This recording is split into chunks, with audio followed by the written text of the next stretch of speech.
పెళ్లి కూతురు తీసుకురావడానికి వెళ్తున్నాను. భయ్య లవ్ మ్యాటరా? అవును. మీరు ఎవరికపోతే నేను మీకు హెల్ప్ చేయొచ్చా? ఇంతకీ నీ పేరేంటి?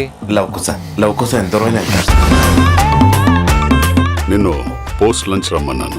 అవును, 4 o'clock వచ్చావు. నాకు 3ంటికి ఫోన్ చేయడం అలవాటు, చేస్తే వచ్చాను సార్. నా కూతుర్ని నీకిచ్చి పెళ్లి చేయాలంటే నాకు నీ గురించి, మీ లవ్ గురించి బాగా తెలియాలి. గురు, కొత్త టీం లీడర్ ఏంటి ఇంత కత్తిలా ఉంది? ఊరుకో, ఇక్కడ ఇంత పెద్ద కత్తి ఉండగా ఇంకో కత్తి ఎలా?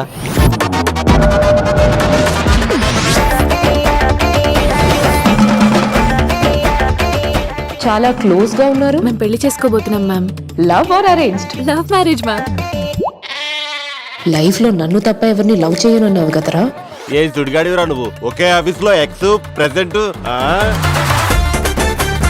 నిత్యకు తెలిసిందంటే మీ ఇద్దరిని బతుకు జట్కా బండి ప్రోగ్రామ్ లో కూర్చోబెడుతుందిరా. రాజాలో పెంచాను రా, ఇలా రోజా ముందు కూర్చుంటా. ఊరుకో.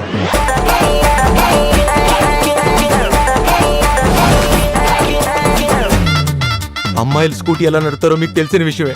బ్రేకులు పట్టాల్సిన టైంలో 2 కాళ్ళు పెట్టి ఆపాలనుకుంది సార్. ఎందుకు అలా చేసింది?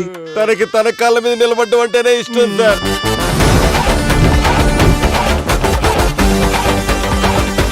అది ఆ అమ్మాయి ఇల్లు, ఈ అమ్మాయి కూడా అమ్మాయి కట్టుకుంటుంది. ఆ అమ్మాయి ఈ అమ్మాయి కట్టుకుంటున్న ఇంట్లో ఈ అమ్మాయి ఉండటం కరెక్ట్ కాదు కదా. అందుకే ఈ అమ్మాయి వేరే ఇల్లు తీసుకుని ఈ అమ్మాయి ఈ అమ్మాయి తనే కట్టుకుంటుంది. ప్రాబ్లం ఆ అమ్మాయి అయితే మధ్యలో ఈ అమ్మాయి ఎందుకు వచ్చిందిరా? ఈ అమ్మాయి కదా ప్రాబ్లం. పదనానా.